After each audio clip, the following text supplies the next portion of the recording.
Awalnya pengamen jalanan yang miskin ini diremehkan saat nabung di bank, hingga 5 bulan kemudian bikin seisi bank syok dengan jumlah tabungannya dan mengira ia CEO yang menyamar. Halo sahabat, apa kabar semuanya?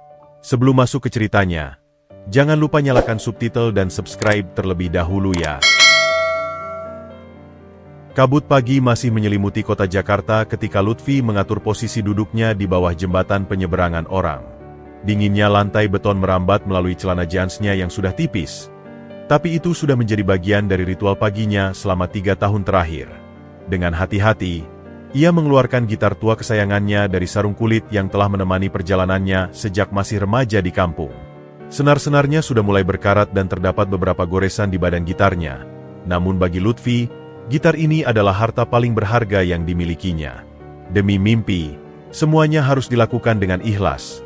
Bisiknya menirukan nasihat almarhum ayahnya. Jari-jarinya yang panjang mulai menggesek senar, menghasilkan melodi sederhana yang perlahan-lahan memecah kesunyian pagi. Suara kendaraan yang lalu lalang di bawah jembatan menjadi backing sound alami bagi penampilannya. Beberapa pedagang kaki lima yang mulai berjualan di sekitar daerah itu sudah mengenalnya dengan baik. Lagi-lagi pagi-pagi sudah nyanyi, "Vi, sapa Pak Broto?" Penjual nasi uduk yang gerobaknya tak jauh dari tempat Lutfi biasa mangkal. Lutfi tersenyum sambil tetap memainkan gitarnya. "Iya, Pak. Semakin pagi semakin bagus. Soalnya belum banyak saingan." "Bakat anak muda," gumam Pak Broto sambil menggeleng-geleng. "Daripada cari kerja yang bener, mending ngamen seumur hidup." Ucapan itu sempat menyentuh hatinya. Tapi Lutfi sudah terbiasa. Ia mengambil napas dalam-dalam dan mulai menyanyikan lagu ciptaannya sendiri. Dalam heningnya pagi, ku dendangkan harapan. Di antara debu dan asap, ku goreskan mimpi. Mungkin mereka tertawa, melihatku yang sederhana. Tapi dalam nadaku, ada semesta yang bernyanyi. Suara serak namun berkarakterka mulai menarik perhatian beberapa pejalan kaki.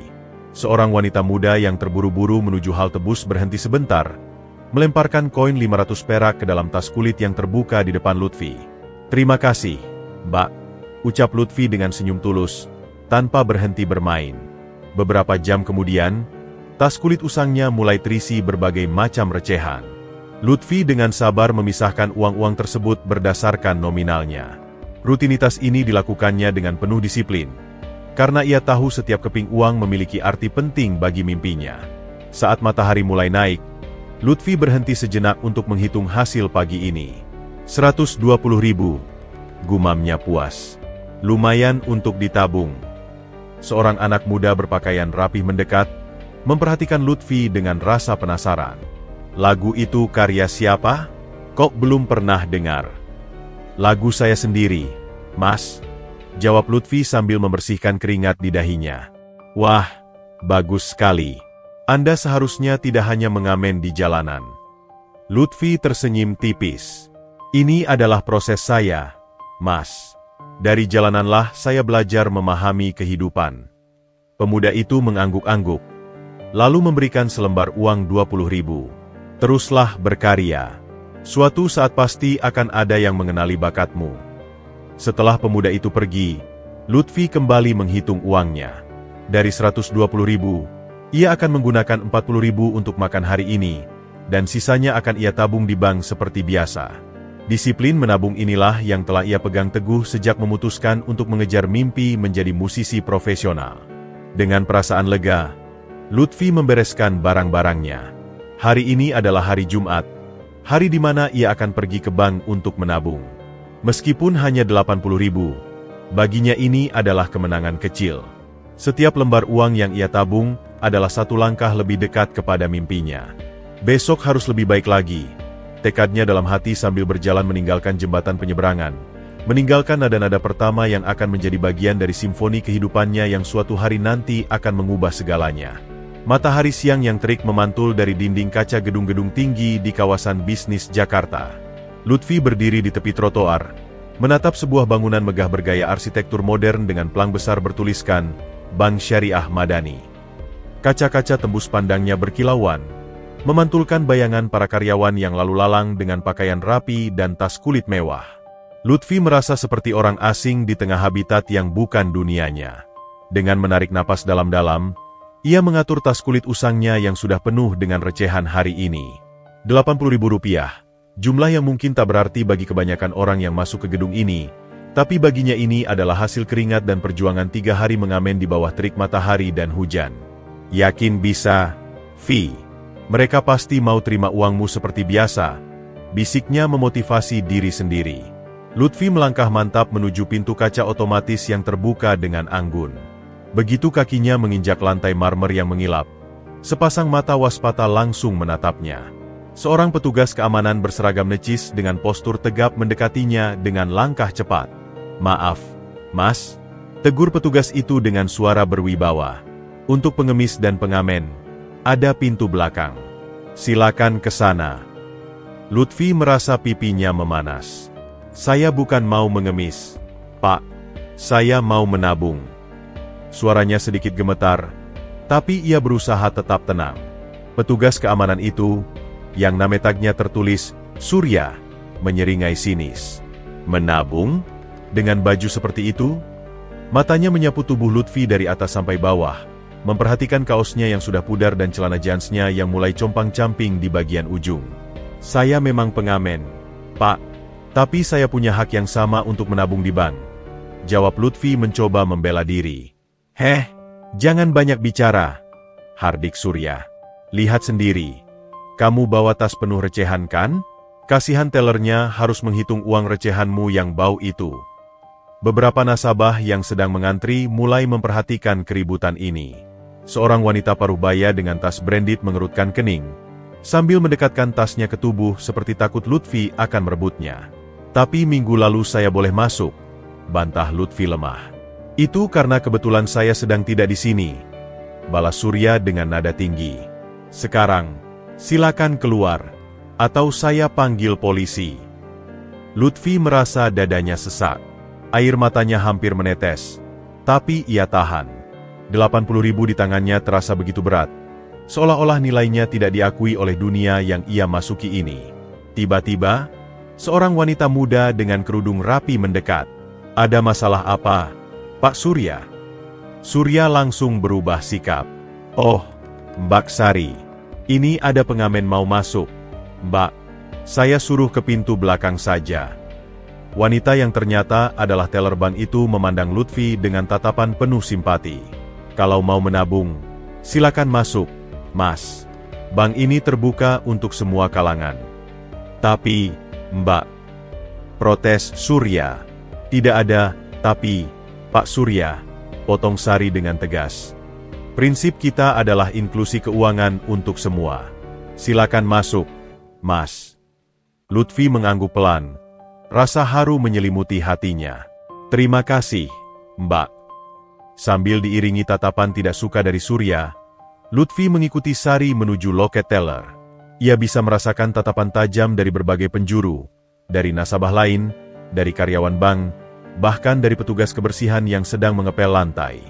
"Jangan hiraukan mereka," bisik Sari sambil tersenyum. "Uang tidak pernah memandang siapa yang memegangnya.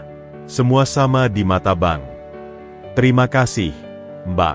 Saya cuma mau nabung recehan saja," ucap Lutfi malu-malu. "Itu tidak masalah," jawab Sari sambil mengambil formulir setoran. "Besar kecilnya uang tidak penting. Yang penting niat menabungnya." Surya yang masih berdiri di dekat pintu menggeleng-geleng sambil bergumam, "Dasar pengamen miskin. Nabung recehan saja harus ke bank megah begini. Cari perhatian saja." Tapi Lutfi sudah tidak mendengarkan lagi. Ia duduk di kursi yang disediakan, mulai mengisi formulir dengan tulisan tangannya yang rapi. Hari ini, ia telah melawan rasa takutnya. Hari ini, ia membuktikan bahwa seorang pengamen jalanan pun punya hak yang sama untuk bermimpi. Dan Rp80.000 yang ia tabung hari ini, meski diremehkan banyak orang, adalah bukti nyata bahwa mimpi itu sedang ia perjuangkan, satu nada demi satu nada. Ruangan ber-AC yang sejuk itu masih terasa asing bagi Lutfi. Dia duduk di kursi plastik biru yang disediakan untuk nasabah, menunggu dipanggil ke loket. Tangannya erat memegang amplop coklat berisi uang recehan yang sudah ia rapikan sesuai nominalnya. Dari balik kaca pembatas, ia bisa melihat Sari sedang melayani seorang nasabah lain dengan senyum ramah yang tulus. Loket nomor 3. Silakan. Suara Sari terdengar jelas melalui speaker. Lutfi bangkit dari kursinya dan berjalan mendekat dengan sedikit grogi. Ini pertama kalinya ia bertemu teller yang begitu ramah sejak mulai menabung di bank ini. Selamat siang, Mas. Sapa Sari dengan senyum yang membuat Lutfi sedikit lega. Mau buka rekening atau setor tunai? Siang, Mbak. Saya mau setor tunai saja, jawab Lutfi sambil menyerahkan amplop dan buku tabungannya. Sari membuka amplop itu dengan hati-hati. Mata sedikitnya terbeliak melihat tumpukan uang recehan yang tersusun rapi. Wah, disusun rapi sekali, Mas. Lutfi tersipu. Saya coba rapikan dulu biar tidak merepotkan. Sambil menghitung uang, Sari mencoba memulai percakapan. Saya perhatikan Mas rutin menabung setiap Jumat. Biasanya dapat dari mana, kalau boleh tahu? Dari mengamen, Mbak, jawab Lutfi jujur. Saya main gitar di sekitaran jalanan. Oh, pantas saja, ucap Sari dengan penuh minat. Saya suka musik juga. Kadang kalau stres, dengerin musik bisa bikin tenang. Masa, Mbak? Saya juga begitu. Musik itu seperti pelarian yang indah, respon Lutfi, mulai merasa nyaman. Di loket sebelah, Rina, teller senior yang sudah bekerja 5 tahun di bank itu, mengamati percakapan mereka dengan cibiran. Setelah Lutfi pergi, Rina langsung menghampiri Sari. Serius kamu melayani pengamen seperti dia? Tanya Rina dengan nada merendahkan. Cuma buang-buang waktu saja. Uang recehan segitu tidak signifikan bagi bank. Sari menatap Rina dengan tajam. Setiap nasabah berhak diperlakukan sama, Rin. Besar kecilnya setoran tidak penting. Rina tertawa kecil. Naif sekali kamu. Lihat saja nanti. Setelah beberapa bulan pasti dia berhenti menabung. Orang seperti itu tidak punya konsistensi. Kita tidak bisa menilai orang dari penampilannya, balas Sari sambil melanjutkan pekerjaannya. Dia datang tepat waktu, uangnya disusun rapi, dan selalu sopan. Lebih baik daripada nasabah yang setor besar tapi attitude-nya buruk. Ah, kamu terlalu idealis, Rina menggeleng. Nanti setelah lihat realita, kamu akan berubah pikiran. Sari tidak membalas. Dia justru teringat kata-kata Lutfi tentang musik sebagai pelarian. Ada sesuatu dalam mata pemuda itu yang membuatnya yakin, Lutfi berbeda dari pengamen biasa. Keesokan harinya, ketika Lutfi datang lagi, Sari memperhatikannya lebih cermat. Cara berjalannya yang percaya diri, caranya menyusun uang dengan teliti, dan yang paling penting, ada api semangat di matanya yang tidak padam oleh kerasnya kehidupan. Mas Lutfi, kemarin bilang suka musik. Main musik sejak kapan? Tanya Sari penasaran. Sejak kecil, Mbak. Dulu diajarin almarhum ayah, jawab Lutfi sambil tersenyum getir. Sekarang coba saya tekuni serius. Saya yakin suatu hari pasti sukses, kata Sari dengan tulus. Percakapan mereka terputus ketika manajer lewat. Rina yang melihat dari jauh kembali berkomentar pada rekan teller lainnya. Sari kok jadi akrab sekali dengan pengamen itu. Jadi tidak profesional. Tapi Sari tidak peduli. Baginya, setiap orang punya cerita dan impian yang layak didengarkan. Dan entah mengapa, hati kecilnya berkata bahwa Lutfi akan membuktikan sesuatu yang besar suatu hari nanti. Terima kasih sudah tetap semangat menabung, Mas, ucap Sari saat menyerahkan kembali buku tabungan Lutfi. Terima kasih kembali, Mbak, karena ada yang mau mendengarkan, jawab Lutfi dengan senyuman yang membuat Sari yakin, ini bukan sekadar pengamen biasa, ini adalah seorang pejuang mimpi yang suatu hari akan membuat semua orang terkejut. Matahari Jumat sore mulai merangkak turun, menyinari langit Jakarta dengan warna jingga keemasan. Tepat pukul 15, seperti jarum jam yang tidak pernah meleset, Lutfi sudah berdiri di depan pintu kaca otomatis Bank Syariah Madani. Tas kulit usangnya tergantung di pundak, berisi amplop coklat yang telah diisi dengan uang recehan hasil keringatnya selama seminggu. Ritual Jumat sore ini telah berlangsung konsisten selama 2 bulan terakhir. Hari ini 120.000, gumamnya sambil merapikan baju terbaiknya. Sebuah kemeja lengan panjang sederhana yang meski telah beberapa kali dijahit ulang di bagian siku, masih terlihat rapi. Surya, petugas keamanan yang dulu pernah mengusirnya, kini hanya bisa melirak sinis setiap kali Lutfi lewat. Wah, Si pengamen rajin sudah datang lagi, gerutnya pada rekan sejaganya. Kayaknya gak ada kerjaan lain deh, cuma numpang-numpangin recehan seminggu sekali. Lutfi mendengar ejekan itu, tapi ia memilih mengabaikannya. Ia sudah terbiasa dengan pandangan merendahkan seperti itu. Yang penting baginya adalah konsistensi. Setiap Jumat, pukul 3 sore, tanpa pernah absen. Sari yang sedang menyelesaikan laporan hariannya, langsung tersenyum ketika melihat Lutfi masuk. Tepat waktu seperti biasa, Mas Lutfi, sambutnya hangat. Disiplin adalah kunci, Mbak, jawab Lutfi sambil mengeluarkan amplop dari tasnya. Seperti bermusik, harus latihan rutin biar tidak kaku. Sari menerima amplop itu dan mulai menghitung isinya. Seperti biasa, uang-uang recehan itu telah disusun rapi berdasarkan nominalnya. Rp120.000, ucapnya sambil mengetik di komputer. Lumayan banyak dari minggu lalu. Iya, minggu ini ada acara nikahan di kampung sebelah. Saya diundang main musik, jelas Lutfi bangga. Dapat honor kecil-kecilan. Rina yang kebetulan sedang tidak melayani nasabah, menyampuk dari loket sebelah. Wah, honornya cuma segitu? Kasihan deh. Anak muda seumuran kamu biasanya sudah bisa cari kerja yang proper. Sari langsung membela. Setiap orang punya jalannya masing-masing, Rin. Yang penting halal dan tidak merugikan orang lain. Lutfi tersenyum tipis. Tidak apa-apa, Mbak. Saya memang memilih jalan ini. Suatu saat nanti, semua akan mengerti. Setelah transaksi selesai, Lutfi tidak langsung pergi. Seperti biasa, ia duduk sebentar di kursi tunggu sambil mengamati para nasabah lain yang datang dengan setoran jutaan bahkan puluhan juta rupiah. Ia memperhatikan bagaimana teller melayani mereka dengan sikap yang berbeda, lebih hormat, lebih sopan, dan lebih sabar. Lihat itu, bisik Rina pada Sari. Dia duduk-duduk saja kayak orang tidak punya kerjaan. Mungkin mau cari perhatian lagi. Sari menggeleng. Bisa jadi dia sedang belajar, Rin. Atau mungkin hanya menikmati AC sebentar sebelum kembali ke jalanan. Yang tidak mereka ketahui adalah, Lutfi sedang melakukan observasi. Ia memperhatikan bagaimana sistem perbankan bekerja, mempelajari pola perilaku nasabah, dan bahkan mencoba memahami bisnis keuangan syariah. Di sela-sela waktu mengamen, ia selalu menyempatkan diri membaca buku tentang keuangan dan investasi yang dipinjamnya dari perpustakaan umum. Besok harus lebih baik lagi, tekad Lutfi dalam hati saat beranjak pergi. Suatu hari nanti, mereka tidak akan lagi memandang rendah recehan-recehan ini. Sari yang memperhatikan Lutfi pergi merasa ada sesuatu yang istimewa dari pemuda itu. Bukan sekadar pengamen biasa, tapi seseorang dengan visi dan disiplin besi yang langka. Kamu percaya tidak, kata Sari pada Rina. Suatu hari nanti dia akan membuat kita semua terkejut. Rina tertawa mengejek. Mimpi kali. Pengamen jalanan mau sukses? Di film saja susah terjadi. Tapi Sari tidak goyah.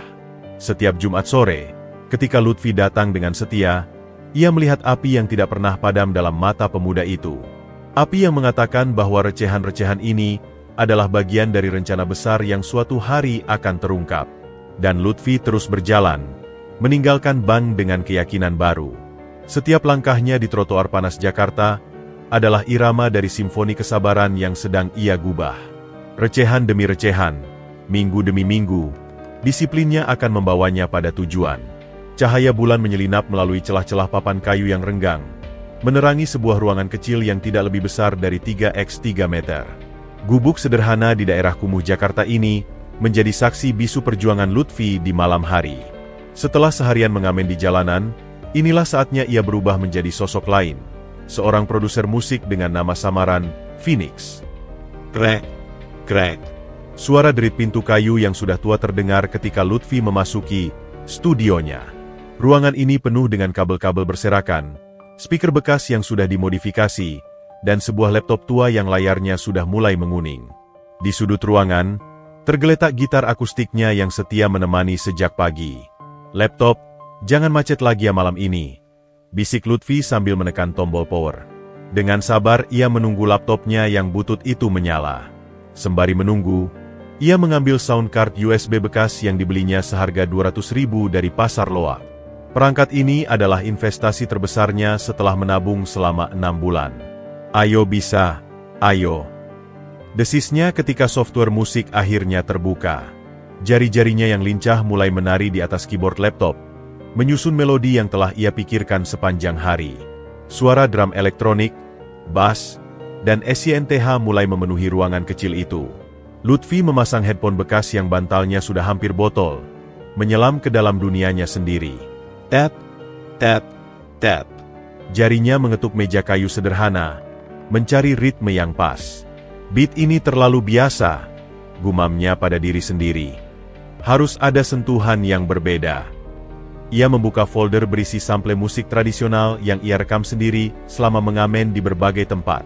Ada suara gamelan dari pengamen lain, suara angklung dari anak-anak jalanan, bahkan suara debur ombak yang ia rekam saat jalan-jalan ke Ancol. Bagaimana kalau saya campur sample kendang Jawa dengan SYNTH modern? Pikirnya keras tinggi. Selama 3 jam berikutnya, Lutfi seperti orang kesurupan.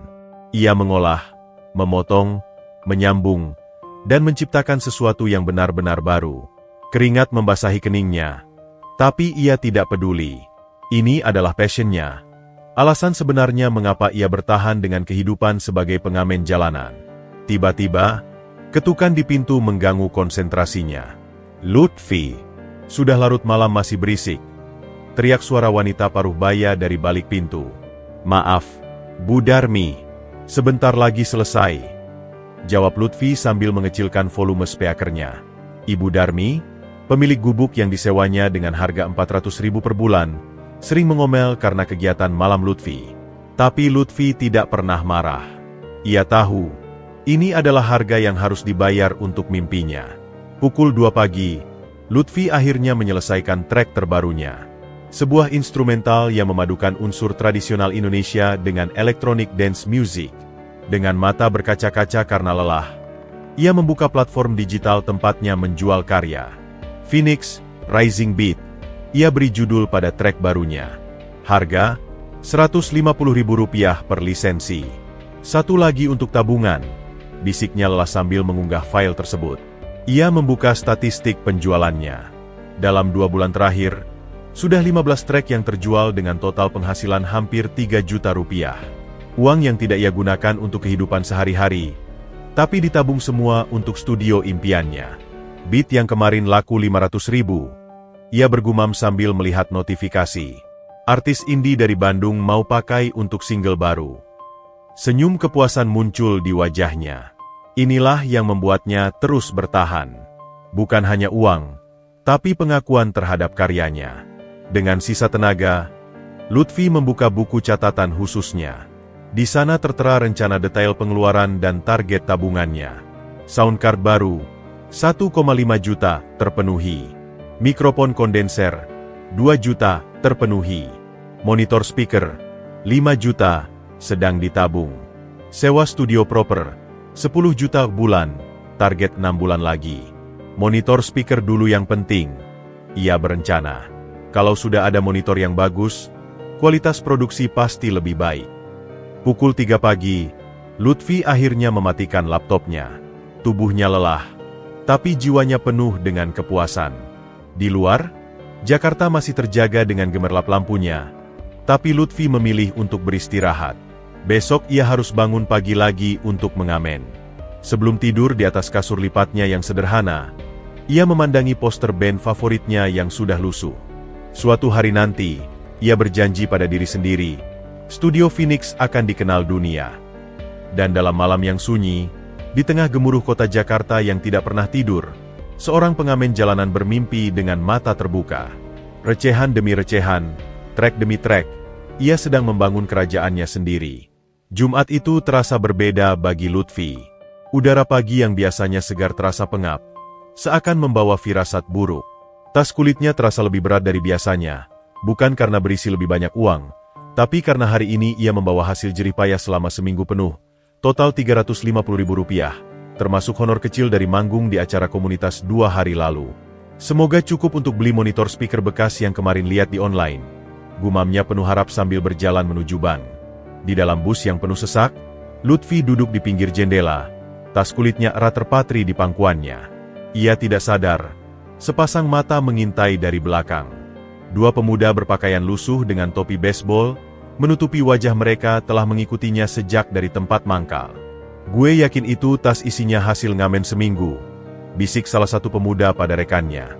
Iya, lo lihat aja dia jaga tasnya kayak jaga harta karun, jawab yang lain. Bus berhenti di halte depan ban. Lutfi turun dengan langkah cepat, tidak menyadari bahwa dua pemuda itu mengikutinya dari belakang. Saat akan menyeberang, tiba-tiba, beraak. Seorang pemuda sengaja menabraknya dari samping, sementara yang lain dengan gerakan cepat menyambar tas kulit dari genggamannya. Maaf, kata pemuda itu terburu-buru sebelum melarikan diri bersama rekannya. Lutfi terpental ke trotoar, tapi yang ia pikirkan bukan lukanya. Tas saya, itu ada tabungan saya, teriaknya histeris. Ia bangkit dan mencoba mengejar, tapi dua pemuda itu sudah hilang di kerumunan orang. Lutfi terduduk lemas di trotoar. Rasa putus asa menyelimuti hatinya. 350.000. Uang yang harus ia kumpulkan dengan bermandikan keringat dan air mata selama seminggu penuh. Tidak. Isaknya pelan. Tangan berkecetikan menahan malu dan kesedihan. Nasib membawanya tetap ke bank, meski tanpa membawa apa-apa kecuali rasa hampa. Dengan langkah gontai, ia memasuki lobi bank yang megah. Matanya berkaca-kaca, bajunya kusut akibat jatuh tadi. Suryasi Security langsung mendekat dengan wajah masam. Loh, kok datang tanpa bawa apa-apa? Capek-capek datang ke sini mau apa? Lutfi tidak bisa menjawab. Air matanya akhirnya tumpah. Tas saya dirampok di halte depan sini. Rina yang kebetulan sedang istirahat mendekat dengan senyum sinis. Wah, hilang berapa? Recehan seminggu? Ya sudahlah, minggu depan bisa ngamen lagi. Tapi Sari, yang sedang mengambil dokumen dari ruang arsip, melihat kejadian ini. Hatinya tergerak oleh keputusasaan yang terpancar dari mata Lutfi. Ia menghampiri dan menawarkan tisu. Mas Lutfi, ada yang terluka? Tanyanya lembut. Lutfi menggeleng, masih terisak. Cuma lecet sedikit. Tapi uangnya, semua hilang. Padahal mau saya tabung untuk beli peralatan musik. Sari membantu Lutfi untuk duduk di kursi tunggu. Yang penting Mas tidak apa-apa. Uang bisa dicari lagi. Tapi itu 350.000, Mbak. Bagi saya, itu uang besar, jawab Lutfi putus asa. Sari memandangi Lutfi yang sedang berusaha menahan tangis. Ada sesuatu yang tulus dalam kesedihan pemuda ini. Bukan sekadar kehilangan uang, tapi kehilangan harapan. Mas, tunggu sebentar ya, kata Sari sebelum berbalik menuju kantin kecil di belakang bank. Beberapa menit kemudian, ia kembali membawa sebuah nasi bungkus dan segelas teh hangat. Ini, Mas. Sudah siang, pasti belum makan. Lutfi terkejut. Mbak, saya tidak punya uang untuk bayar ini. Sudah, saya yang traktir, ujar Sari sambil duduk di sampingnya. Cerita saja pada saya, mungkin bisa mengurangi beban. Dengan suara terputus-putus, Lutfi bercerita tentang mimpinya membuat studio musik, tentang karya-karyanya yang dijual online dengan nama Phoenix, dan tentang monitor speaker yang rencananya akan ia beli hari ini. Saya selama ini menabung recehan bukan karena miskin, Mbak, tapi karena saya disiplin. Semua penghasilan dari musik online saya tabung untuk investasi peralatan, jelas Lutfi. Sari mendengarkan dengan penuh perhatian. Ia baru menyadari bahwa selama ini ia dan semua orang di bank ini telah salah menilai Lutfi. Jadi Mas Lutfi adalah Phoenix? Produser yang lagu instrumentalnya sering dipakai konten kreator itu? Tanya Sari tak percaya. Lutfi mengangguk malu. Iya, tapi tolong dirahasiakan ya, Mbak. Saya belum mau orang tahu. Sambil menikmati nasi bungkus pemberian Sari, percakapan mereka mengalir begitu natural. Dari musik hingga impian, dari kegagalan hingga harapan. Untuk pertama kalinya dalam waktu lama, Lutfi merasa ada yang memahami perjuangannya. Mas, jangan menyerah, kata Sari ketika Lutfi akan pergi. Saya yakin Mas akan sukses. Saya bahkan mau jadi investor pertama untuk studio Mas. Lutfi tersenyum getir. Terima kasih, Mbak Sari. Hari ini saya kehilangan uang, tapi dapat teman yang mengerti. Pertemuan hari itu menjadi titik balik. Di tengah keputusasaan, sebuah persahabatan mulai terjalin. Dan Lutfi pun belajar. Terkadang, kita harus kehilangan sesuatu yang kecil untuk mendapatkan sesuatu yang lebih berharga. Sementara itu, Rina yang mengamati dari jauh hanya bisa menggeleng. Dasar Sari, terlalu baik sama pengamen. Percuma saja. Hujan deras mengguyur Jakarta malam itu, menciptakan irama alam yang sempurna bagi Lutfi yang sedang asyik berkreasi di gubuk kecilnya. Headphone menutupi telinganya. Jari-jarinya menari lincah di atas keyboard laptop, menyusun melodi yang terinspirasi dari rintikan hujan di atap seng. Track instrumental ini ia beri judul sementara, Raindrop Serenade. Ding! Suara notifikasi dari platform digital musik membuatnya terkejut. Ia membuka email dengan jantung berdebar-debar. Dari A&R Manager, Harmony Records. Kepada Phoenix Music. Subjek, penawaran pembelian eksklusif rights untuk Urban Jungle. Lutfi membacanya berulang kali, tidak percaya dengan apa yang dilihatnya. Kepada YTH, Phoenix. Kami dari Harmony Records tertarik dengan track Anda yang berjudul Urban Jungle. Kami ingin membeli eksklusif rights untuk track tersebut dengan harga 10 juta rupiah. 10 juta rupiah. Track ini akan digunakan untuk album kompilasi artis baru kami. 10 juta. Jumlah yang bagi Lutfi seperti mimpi di siang bolong. Uang yang biasanya harus ia kumpulkan selama berbulan-bulan bahkan bertahun-tahun.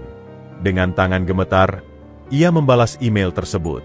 Setelah negosiasi singkat, deal pun disepakati. Esok harinya, transfer masuk rekeningnya. Tepat di hari Jumat, hari ia biasanya menabung. Jumat sore itu, Lutfi datang ke bank dengan perasaan berbeda. Langkahnya lebih mantap. Ada senyum kecil mengembang di bibirnya. Tas kulitnya yang sudah usang terlihat sama seperti biasanya. Tapi kali ini ia membawa sesuatu yang spesial.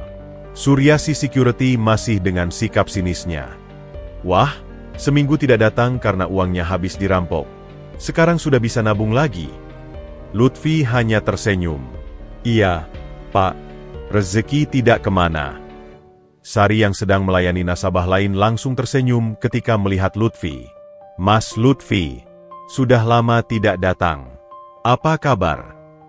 Alhamdulillah baik, Mbak. Hari ini mau setor, jawab Lutfi ramah.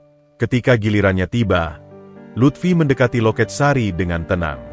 Ia mengeluarkan amplop coklatnya yang biasa, tapi kali ini isinya berbeda. 1 juta rupiah, Mbak, ucap Lutfi sambil menyerahkan uang tersebut. Sari terbelalak. 1 juta? Dari mana, Mas? Lutfi berbisik pelan. Trek saya laku, Mbak. Yang kemarin saya ceritakan itu. Rina di loket sebelah mendengar percakapan mereka.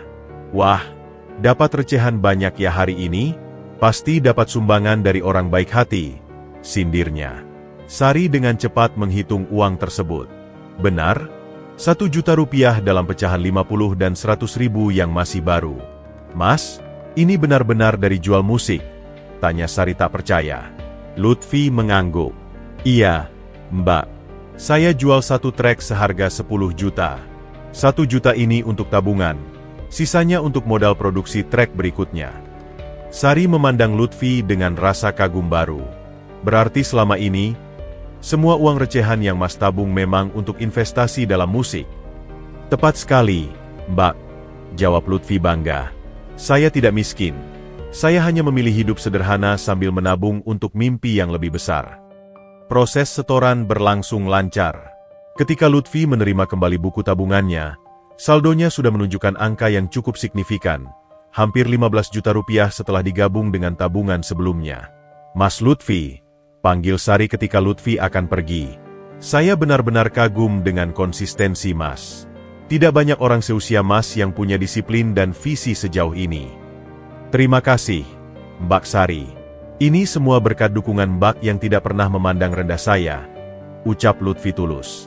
Di luar bank, Lutfi menarik napas dalam-dalam. Udara Jakarta yang biasanya terasa pengap, hari ini terasa segar. 10 juta rupiah dari satu track, Ini adalah bukti bahwa jalannya selama ini tidak salah. Esok harinya, Lutfi kembali ke rutinitasnya mengamen di jalanan. Tapi kali ini, dengan semangat baru. Setiap senar yang dipetik, setiap nada yang dinyanyikan, ia lakukan dengan keyakinan penuh bahwa ini adalah proses menuju kesuksesan yang lebih besar. Di sela-sela mengamen, ia menyempatkan diri merekam sample-sample suara jalanan, klakson mobil, suara pedagang, deru mesin, yang suatu hari akan ia olah menjadi musik yang indah. Mimpi itu seperti musik, gumamnya sambil memetik gitar. Butuh waktu untuk menyusun nada-nadanya menjadi melodi yang sempurna. Dan hari ini, Lutfi telah menemukan nada yang tepat untuk simfoni kesuksesannya.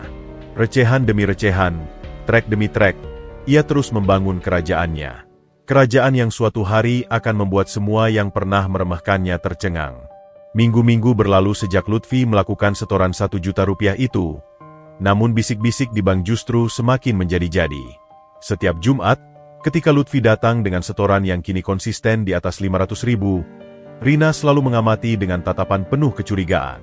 Tidak mungkin pengamen jalanan bisa setor segitu setiap minggu, gumam Rina pada suatu pagi saat sedang istirahat kopi dengan beberapa teller lainnya. Pasti ada sesuatu yang tidak beres. Salah satu teller muda bernama Dina menanggapi, tapi katanya dia dapat dari jual musik online. Rina mendecakkan lidah. Kamu terlalu naif, Din. Jual musik online? Dengar-dengar, kemarin saya lihat dia di halte bus sedang ngobrol akrab sama Sari. Mereka pasti punya hubungan khusus. Mata-mata di antara karyawan ban mulai memperhatikan setiap interaksi antara Sari dan Lutfi. Ketika Sari tersenyum ramah pada Lutfi, itu ditafsirkan sebagai senyuman mesra. Ketika Sari membantu Lutfi mengisi formulir, itu dianggap sebagai perhatian khusus. Bahkan ketika Sari sekadar menanyakan kabar, itu dilihat sebagai keakraban yang mencurigakan. Suatu sore, manajer operasional bank, Bapak Hendra, memanggil Sari ke ruangannya. Wajahnya tampak serius. "Sari, silakan duduk," ucap Pak Hendra sambil menutup pintu ruangan. "Ada masalah apa, Pak?" tanya Sari dengan hati berdebar. Pak Hendra menghela napas. "Saya menerima beberapa laporan mengenai kamu, Sari. Katanya kamu terlalu dekat dengan salah satu nasabah, seorang pengamen jalanan bernama Lutfi." Sari tersentak. "Pak, saya hanya melayani beliau seperti nasabah lainnya. Bahkan mungkin lebih profesional, karena saya tahu beliau sering diremehkan."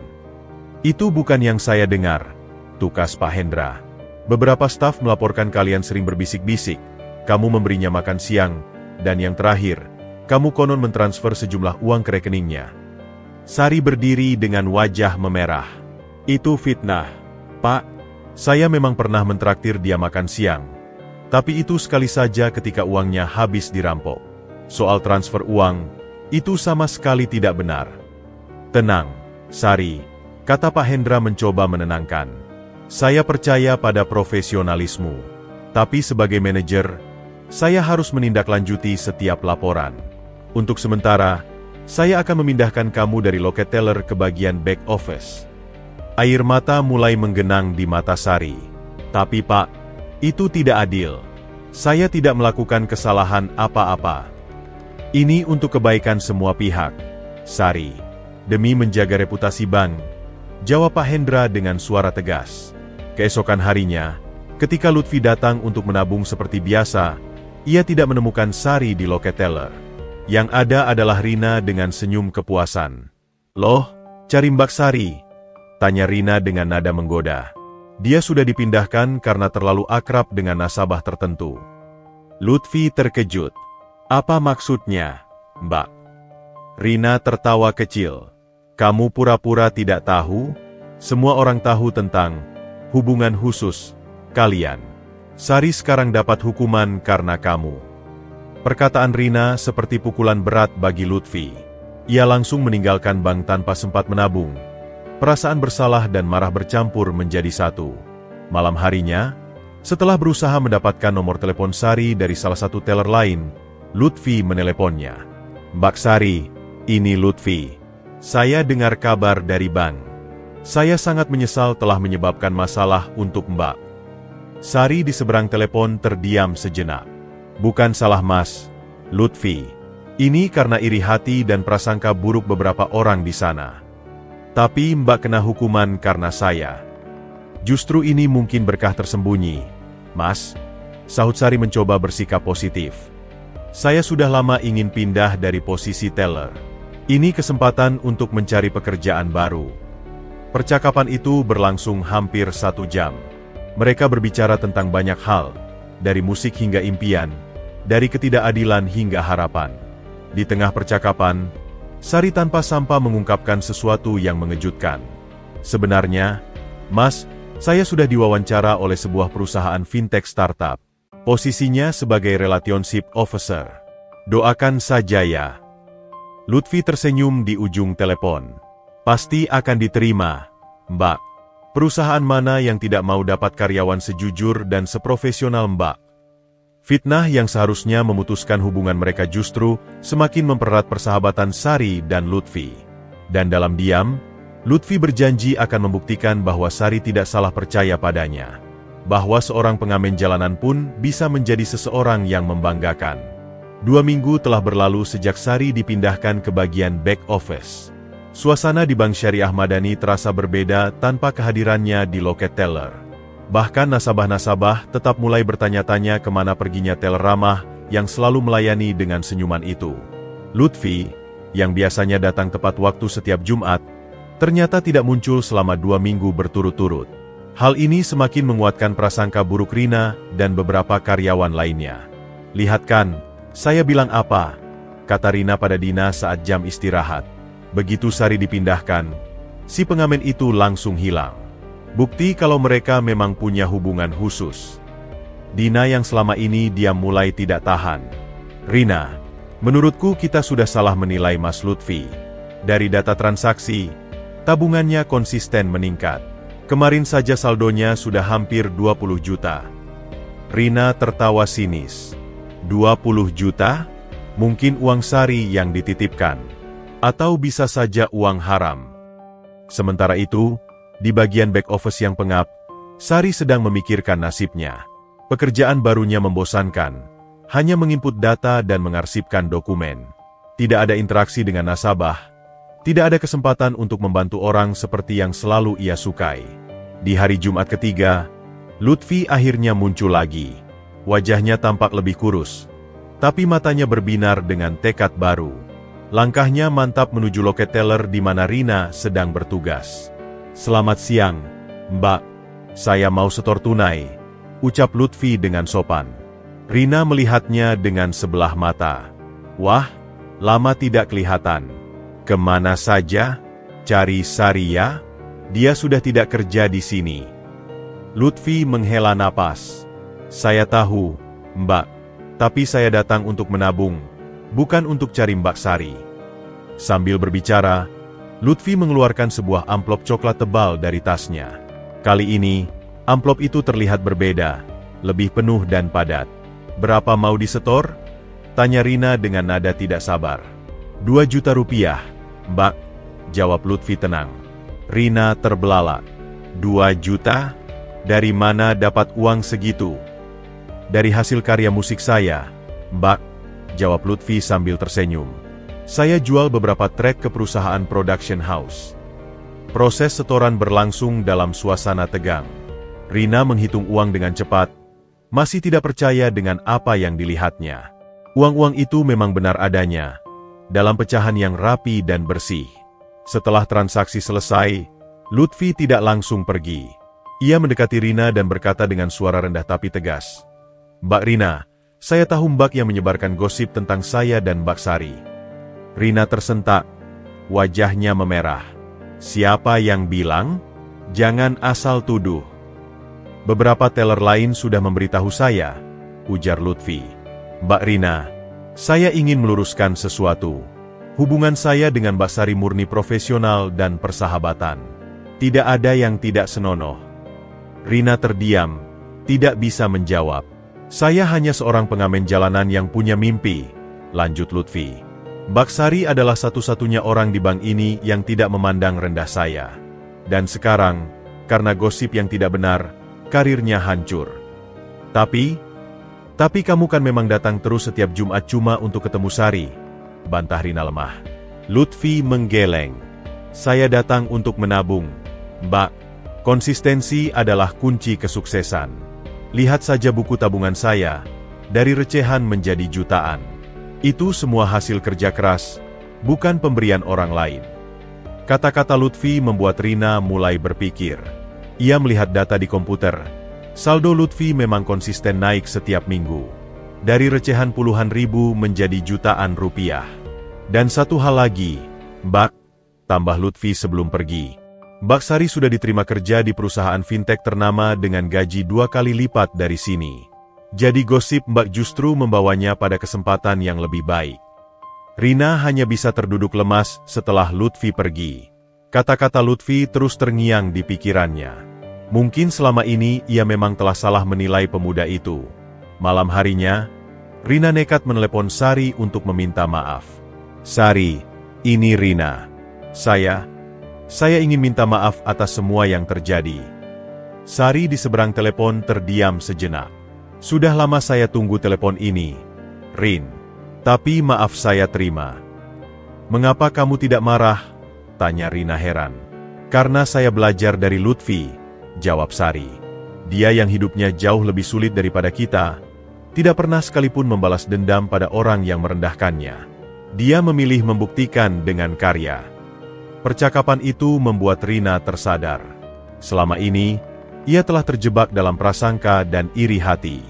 Mungkin memang benar, penampilan memang bisa menipu, dan kesuksesan tidak pernah memandang latar belakang. Sementara Lutfi pulang dengan perasaan lega. Ia telah menyatakan kebenaran, dan sekarang waktunya untuk fokus pada mimpinya. Masih ada banyak trek yang harus diselesaikan, masih banyak mimpi yang harus diwujudkan.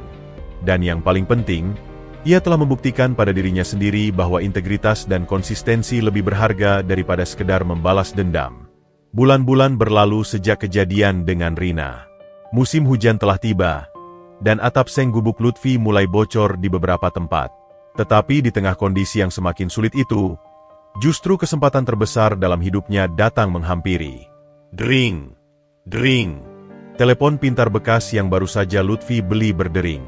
Ia terkejut melihat nomor asing di layar. Halo, dengan Lutfi? Sapa suara pria profesional di seberang telepon. Iya, betul. Dengan siapa ini? Ini Andre Wijaya dari Platinum Records. Kami tertarik dengan portofolio musik Anda yang diunggah di platform SoundHub. Lutfi hampir menjatuhkan teleponnya. Platinum Records adalah salah satu label rekaman terbesar di Indonesia. Bisa Anda jelaskan lebih detail? Tanya Lutfi berusaha tenang. Kami ingin membeli seluruh katalog musik Anda yang diunggah dengan nama Phoenix. Kami tawarkan harga 500 juta rupiah untuk eksklusif right semua track yang sudah ada, plus kontrak kerjasama untuk track-track baru. 500 juta. Lutfi merasa kakinya lemas. Ia harus berpegangan pada meja kayunya yang reot. Bisa saya pikirkan dulu.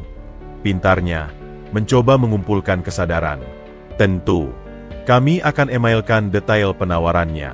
Tapi kami butuh jawaban dalam waktu 48 jam. Setelah menutup telepon, Lutfi duduk terpaku di kasurnya yang lembab. 500 juta, jumlah yang tidak pernah ia bayangkan dalam hidupnya. Cukup untuk membeli rumah kecil, studio profesional, dan mengubah hidupnya sepenuhnya. Malam itu, Lutfi tidak bisa tidur. Ia memandangi laptopnya yang berisi 47 track karya originalnya. Setiap track adalah cerita perjuangannya. Ada yang terinspirasi dari dinginnya malam di bawah jembatan, dari rintik hujan yang membasuhi wajahnya, dari senyum anak jalanan yang polos. Keesokan harinya, Lutfi pergi ke warnet untuk mencetak dokumen penawaran tersebut. Dengan tangan gemetar, ia membacanya berulang-ulang. Semua nyata. Platinum Records benar-benar menawarkan $500 miliar untuk karyanya. Tapi ada satu hal yang mengganjal di hatinya. Jika ia menjual eksklusif rights, ia tidak bisa lagi menggunakan karya-karyanya sendiri. Track Raindrop Serenade, yang ia ciptakan khusus untuk ibunya yang sudah meninggal. Street Symphony, yang terinspirasi dari kerasnya kehidupan jalanan, semua akan menjadi milik label. Di tengah kebimbangannya, Lutfi teringat Sari. Ia mengirimkan pesan singkat. "Mbak, ada waktu ketemu hari ini? Butuh nasihat penting." Mereka bertemu di sebuah warung kopi sederhana tak jauh dari tempat Sari bekerja sekarang. Wajah Sari berseri-seri. Pekerjaan barunya di fintech startup ternyata sangat cocok untuknya. "Ada apa, Mas?" "Kelihatan serius sekali," tanya Sari sambil memesan 2 kopi hitam. Lutfi mengeluarkan printout penawaran dari Platinum Records. "Saya dapat tawaran ini, Mbak." Sari membacanya dengan mata semakin membesar. 500 juta? Astaga, Lutfi, ini luar biasa. Tapi saya bimbang, Mbak. Jika saya jual eksklusif rights, saya tidak bisa lagi memainkan lagu-lagu itu saat mengamen. Sebagian dari karya itu adalah cerita hidup saya. Sari memandangi Lutfi dengan penuh kekaguman. Banyak orang akan langsung menerima tawaran seperti ini tanpa pikir panjang. Tapi kamu malah mempertimbangkan nilai artistiknya. Mereka berdiskusi hampir 2 jam. Sari membantu Lutfi menganalisis pro dan kontra dengan detail. "Begini, Lutfi," kata Sari akhirnya. "Kenapa tidak kamu negosiasi? Minta mereka membeli lisensi terbatas, bukan eksklusif rights. Atau minta kontrak yang memperbolehkan kamu tetap menggunakan karya-karya itu untuk pertunjukan non-komersil." Pikiran Lutfi langsung terbuka. "Ide yang bagus, Mbak. Saya tidak terpikir itu." Esok harinya, dengan bantuan Sari yang lebih berpengalaman dalam negosiasi bisnis, Lutfi menelepon kembali Andre dari Platinum Records. "Pak Andre, saya tertarik dengan penawaran Anda, tapi dengan beberapa penyesuaian." Setelah negosiasi alot selama 3 hari, akhirnya mereka mencapai kesepakatan. Platinum Records akan membeli lisensi terbatas seharga 400 juta, dengan Lutfi tetap mempertahankan hak moral atas karyanya. Plus kontrak jangka panjang untuk produksi track baru dengan royalti yang menguntungkan. Ketika transfer 400 juta masuk rekening Bank Lutfi, ia duduk termangu-mangu di depan ATM. Angka dengan 8 digit itu membuatnya tidak percaya. Tapi yang membuatnya lebih terharu adalah pesan dari Sari. "Proud of you, Lutfi. Jangan lupa, besok Jumat. Waktunya nabung seperti biasa ya." Lutfi tersenyum. 400 juta sudah di rekeningnya. Tapi ia akan tetap pergi ke bank besok dengan setoran rutinnya. Karena baginya, konsistensi dan kerendahan hati tidak boleh hilang, tidak peduli seberapa besar kesuksesan yang ia raih. Dan yang paling penting, ia tahu ini bukan akhir perjalanan.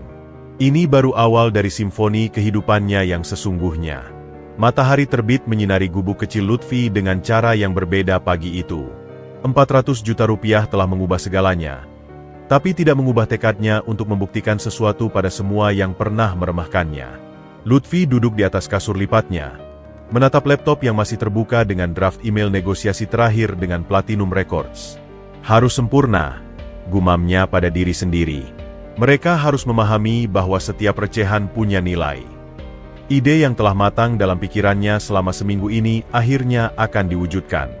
Lutfi akan pergi ke bank untuk melakukan setoran terakhirnya sebagai pengamen jalanan, tapi dengan cara yang tak akan pernah mereka lupakan. Dengan tekad bulat, Lutfi pergi menuju kantor cabang Bank Syariah Madani yang megah. Kali ini, bukan untuk menabung, tapi untuk bertemu dengan manajer cabang. "Selamat pagi, saya ingin bertemu dengan Bapak Manajer," ucap Lutfi pada resepsionis. Petugas resepsionis yang baru melihatnya dari ujung kepala hingga ujung kaki. "Ada keperluan apa?" "Untuk bertemu Bapak Hendra harus buat janji dulu." "Ini penting," tekan Lutfi. "Saya nasabah setia dan ingin membicarakan transaksi besar." Setelah menunggu hampir sejam, akhirnya Lutfi diizinkan masuk ke ruangan manajer. Bapak Hendra, pria parubaya dengan kacamata tebal, menyambutnya dengan raut penasaran. "Mas Lutfi, ya? Saya dengar tentang Anda dari beberapa staf saya. Ada yang bisa saya bantu?" Lutfi duduk dengan percaya diri. "Selamat pagi, Pak Hendra. Saya ingin melakukan setoran tunai dalam jumlah besar minggu depan. Apakah bank bisa menyediakan jasa penghitungan uang recehan?" Bapak Hendra tersenyap tipis. "Tentu saja. Berapa perkiraan jumlahnya?" 500 juta rupiah, Pak. Dalam pecahan recehan. Kedua mata manajer itu membelalak. 500 juta? Dalam recehan? Maaf, saya tidak mengerti. Lutfi menjelaskan rencananya dengan tenang. Selama ini, saya selalu menabung recehan di bank ini. Beberapa staf, terutama Mbak Rina dan Pak Surya, sering meremehkan recehan-recehan saya. Sekarang, saya ingin menunjukkan bahwa recehan pun bisa menjadi sesuatu yang besar. Bapak Hendra menghela napas. Saya mendengar tentang insiden dengan beberapa staf kami. Atas nama bank, saya mohon maaf. Bukan permintaan maaf yang saya mau, Pak. Saya hanya ingin mereka mengerti bahwa tidak ada uang yang tidak berharga, dan tidak ada nasabah yang boleh diremehkan. Setelah diskusi panjang, Bapak Hendra menyetujui permintaan Lutfi. Bank akan menyiapkan tim khusus untuk menghitung uang recehan dalam jumlah besar itu. Keesokan harinya, Lutfi mulai mewujudkan rencananya. Ia pergi ke berbagai bank dan money changer di seantero Jakarta, menukar uang 400 juta plus tabungannya menjadi uang recehan. Maaf, bisa tukar 100 juta jadi pecahan 50.000 semua? Tanya Lutfi pada teller di salah satu bank. Teller itu terbelalak. 100 juta? Jadi recehan? Ini untuk apa, Mas? Untuk pelajaran, jawab Lutfi singkat. Proses penukaran memakan waktu 3 hari. Lutfi harus mengunjungi 5 bank berbeda dan 3 money changer untuk mengumpulkan uang recehan dalam jumlah sebanyak itu. Setiap lembar uang recehan ia susun rapi dalam kotak-kotak kardus bekas. Di malam terakhir persiapan, Sari datang mengunjungi gubuk Lutfi. Matanya melotak melihat tumpukan kotak berisi uang recehan. Astaga, Lutfi, kamu serius dengan rencanamu ini? Tanya Sari tak percaya. Serius sekali, Mbak. Ini bukan tentang balas dendam. Ini tentang membuktikan bahwa konsistensi dan disiplin dalam hal kecil bisa membawa hasil yang besar. Sari menggeleng-geleng sambil tersenyum. Rina dan Surya pasti akan syok. Mereka bukan satu-satunya alasan, Mbak, jelas Lutfi. Saya ingin menginspirasi orang lain yang mungkin sedang diremehkan karena hal-hal kecil. Ingin menunjukkan bahwa recehan-recehan yang disusun dengan konsisten bisa menjadi gunung yang tinggi. Malam itu, mereka berdua menghitung ulang semua uang tersebut. 500 juta rupiah dalam pecahan 50.000 dan 100.000 memenuhi hampir seluruh lantai gubuk kecil Lutfi. Besok akan menjadi hari yang bersejarah, ucap Sari sambil membantu menutup kotak terakhir.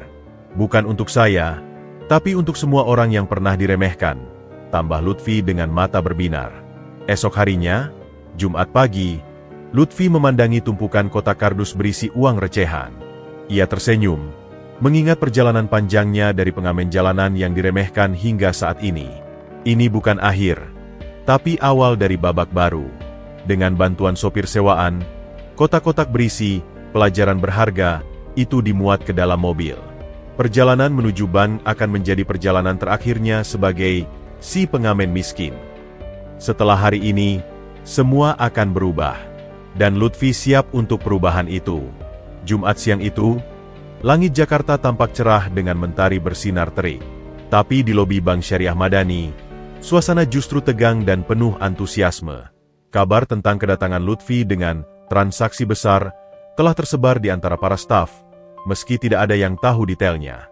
Pukul 14.30, sebuah mobil box berpendingin berhenti tepat di depan pintu masuk bank.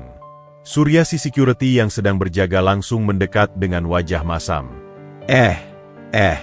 Ini parkirnya di belakang. Mobil box gini tidak boleh parkir di depan. Hardiknya sambil mengetuk-ketuk kaca jendela. Sopir mobil turun dengan tenang. Saya disewa khusus untuk mengantar barang ini, Pak, atas permintaan Bapak Manajer. Surya terkesiap ketika melihat Lutfi turun dari kursi penumpang. Loh, kamu lagi? Bawa apa ini? Lutfi tersenyum misterius. Tabungan, Pak. Seperti biasa. Saat Lutfi membuka pintu belakang mobil box, Surya hampir tidak percaya dengan apa yang dilihatnya. 6 kotak kardus besar tertata rapi, masing-masing tertutup rapat. Bapak tolong bantu bawa ini masuk, pinta Lutfi pada Surya. Butuh bantuan Bapak. Surya masih terpana. Isinya apa? Kok banyak sekali? Recehan, Pak. Seperti biasa, jawab Lutfi singkat sambil mengangkat satu kotak. Dengan bantuan Surya dan sopir, mereka membawa keenam kotak itu masuk ke dalam lobi bank. Pemandangan tidak biasa ini langsung menarik perhatian semua orang di dalam bank. Nasabah yang sedang mengantri berbisik-bisik, para teller meninggikan kepala dari komputer mereka, bahkan petugas kebersihan berhenti mengepel. Rina, yang sedang melayani nasabah di loket 3, langsung berkomentar keras. Wah, si pengamen mau pindahin semua harta karunnya nih. Mungkin bawa kardus berisi botol bekas. Beberapa nasabah tertawa terkekek, tapi Lutfi tetap tenang, menyusun kotak-kotak itu dengan rapi di depan loket teller. Bapak Hendra keluar dari ruangannya dengan wajah serius. Mas Lutfi, semuanya sudah siap. Siap, Pak. Tolong siapkan tim penghitungnya, jawab Lutfi percaya diri. Rina mendekati dengan langkah congkak. Buat apa semua ini? Kami kan ada mesin hitung uang, tapi tidak untuk recehan-recehan kotor. Lutfi menatap Rina dengan tenang. Mbak Rina, selama ini Mbak selalu bilang recehan saya tidak signifikan. Hari ini saya ingin buktikan bahwa recehan yang dikumpulkan dengan konsisten bisa menjadi sesuatu yang besar. Dengan gerakan dramatis, Lutfi membuka kotak pertama. Isinya membuat semua orang ternganga. Uang pecahan Rp50.000 yang masih baru, tersusun rapi dalam ikatan-ikatan kecil. Kotak pertama berisi 100 juta, ucap Lutfi tenang. Suasana lobi bank mendadak hening. Bahkan Rina tidak bisa berkata-kata. Satu persatu kotak dibuka, masing-masing berisi uang recehan dalam jumlah yang fantastis. Ketika kotak terakhir terbuka, semua orang bisa melihat tumpukan uang yang memenuhi area depan loket teller. Total 500 juta rupiah, announcer Lutfi dengan suara jelas. Semua dalam pecahan recehan, seperti tabungan saya selama ini. Rina tertawa nervous. Ini pasti uang palsu. Atau uang haram. Tidak mungkin pengamen bisa punya uang segini. Bapak Hendra maju ke depan. Sudah, Rina. Mas Lutfi, kami akan menghitungnya dengan seksama. Tapi Lutfi mengangkat tangan. Tunggu, Pak. Sebelum dihitung, saya ingin berterima kasih pada Mbak Rina dan Pak Surya. Semua mata tertuju padanya. Terima kasih karena telah selalu meremehkan recehan-recehan saya. Karena cibiran dan hinaan kalianlah, saya menjadi semakin termotivasi untuk membuktikan bahwa mimpi tidak peduli latar belakang. Surya yang berdiri di dekat pintu menunduk malu. Rina mencoba membela diri. Tapi dari mana kamu dapat uang segini? Kamu cuma pengamen. Dengan senyum penuh kemenangan, Lutfi mengeluarkan smartphone-nya dan menunjukkan kontrak dengan Platinum Records. Saya bukan cuma pengamen, Mbak Rina. Saya adalah Phoenix, produser musik yang karyanya dibeli label besar. Rina membaca dokumen di layar phone itu dengan wajah pucat. Ia tidak bisa berkata-kata lagi. Dan semua dimulai dari recehan-recehan yang selama ini kalian remehkan, tambah Lutfi. Recehan yang saya tabung dengan disiplin, yang akhirnya bisa saya gunakan untuk membeli peralatan musik profesional, yang akhirnya membawa saya pada kesuksesan ini. Suasana di bank berubah total. Nasabah-nasabah yang tadinya ikut mencemooh, sekarang memandang Lutfi dengan rasa kagum. Beberapa bahkan mengambil foto untuk diunggah di media sosial. Hari ini, Lutfi tidak hanya menabung uang. Ia menabung pelajaran berharga bagi semua yang hadir di sana, bahwa tidak ada mimpi yang terlalu tinggi, tidak ada recehan yang terlalu kecil, dan tidak ada orang yang boleh diremehkan hanya karena penampilannya. Dan untuk Rina serta Surya, hari ini adalah hari di mana mereka belajar tentang kerendahan hati, pelajaran yang akan mereka ingat seumur hidup. Suasana di lobi Bank Syariah Madani berubah menjadi arena pertunjukan yang tak terduga. 6 kotak kardus besar yang terbuka itu memamerkan isinya yang menakjubkan. Tumpukan uang pecahan Rp50.000 dan Rp100.000 yang masih baru, tersusun rapi seperti batu bata emas. Rina berdiri terpaku, wajahnya pucat pasi. Tangannya gemetar memegang konter loket, seperti mencari pegangan untuk menopang tubuhnya yang hampir limbung. Ini tidak mungkin. Bisiknya lirih, suaranya parau. Dia cuma pengamen jalanan. Surya si security malah mendekati salah satu kotak dengan rasa ingin tahu yang bercampur rasa bersalah. Ia mengangkat satu ikatan uang 50.000. Memeriksanya dengan cermat seperti takut itu adalah uang palsu. Beneran semuanya asli, gumamnya takjub. Saya pegang sendiri. Bapak Hendra, sang manajer, mengambil alih situasi. Suaranya berwibawa namun terdengar sedikit bergetar. Tim penghitungan, siap. Kita butuh 5 orang. Rina, Dina, Ahmad, Budi, dan saya sendiri. Surya, jaga keamanan. Nasabah lain mohon bersabar, atau bisa datang kembali besok. Seorang nasabah tua justru berseru, "Jangan tutup, biarkan kami melihat. Ini sejarah." Sorakan setuju bergemuruh dari nasabah lainnya. Mereka mengeluarkan ponsel, mulai merekam kejadian langka ini. Lutfi berdiri tenang di samping tumpukan kotak uangnya, tangan dikepalkan di samping tubuh. Ada senyum kecil di bibirnya, bukan senyum kemenangan atau kesombongan, tapi senyum kepuasan. Ini adalah momen yang telah ia bayangkan selama berbulan-bulan. "Mas Lutfi," Bapak Hendra mendekat. "Kami butuh waktu untuk menghitung ini semua. Mau tunggu di ruangan saya?" Lutfi menggeleng. "Saya ingin melihat prosesnya, Pak.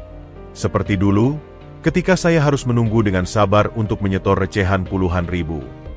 Rina, yang dipaksa bergabung dalam tim penghitungan, mendekati Lutfi dengan langkah tertati. "Mas, saya tidak tahu." Lutfi mengangkat tangan. "Tidak perlu minta maaf sekarang, Mbak. Mari kita selesaikan penghitungan dulu." Proses penghitungan dimulai dengan hikmat. 5 orang duduk mengelilingi meja besar yang digabung dari beberapa meja kecil. Masing-masing diberi satu kotak untuk dihitung.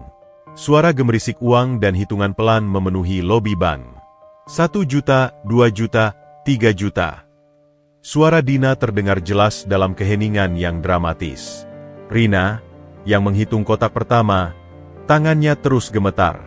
Setiap ikatan uang yang ia hitung terasa seperti tamparan baginya.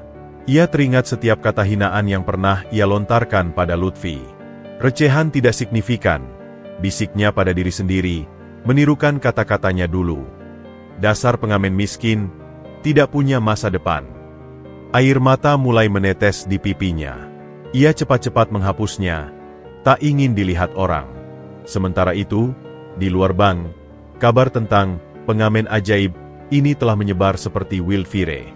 Kerumunan orang mulai berkumpul di depan bank, ingin menyaksikan langsung kejadian yang sudah viral di media sosial. Seorang reporter dari stasiun TV lokal tiba dengan kamera. "Di mana sang pengamen? Kami ingin wawancara." Tapi Lutfi menolak dengan halus. "Nanti setelah semuanya selesai." Proses penghitungan berlangsung selama 3 jam. Ketika kotak terakhir selesai dihitung, suasana semakin mencekam. Bapak Hendra berdiri, wajahnya berbinar dengan keringat. Hasil akhir, 500 juta rupiah tepat. Semua uang asli dan jumlahnya pas. Sorak-sorai pecah di dalam bank. Bahkan nasabah yang tadinya ikut meremehkan Lutfi sekarang bertepuk tangan. Tapi kejutan belum berakhir. Lutfi mengangkat tangan, meminta perhatian. "Terima kasih. Tapi saya belum selesai." Semua orang terdiam kembali. Apalagi yang akan dilakukan pemuda ini? Dari tas ranselnya, Lutfi mengeluarkan sebuah amplop coklat yang sudah sangat familiar bagi para teller. Amplop yang sama yang selalu ia bawa setiap Jumat selama berbulan-bulan. "Ini," ucap Lutfi dengan suara jelas, "adalah setoran rutin saya untuk minggu ini. 100.000 rupiah, seperti biasa." Dia menyerahkan amplop itu pada Rina, yang kini tidak bisa menahan tangis lagi. "Kenapa? Kenapa masih menabung recehan, kalau kamu sudah punya uang sebanyak ini?" tanya Rina terisak. "Karena konsistensi tidak boleh berhenti, Mbak Rina," jawab Lutfi lembut. "Dan untuk mengingatkan saya dari mana saya berasal. Kejadian hari itu bukan lagi tentang uang. Bukan tentang 500 juta, bukan tentang recehan.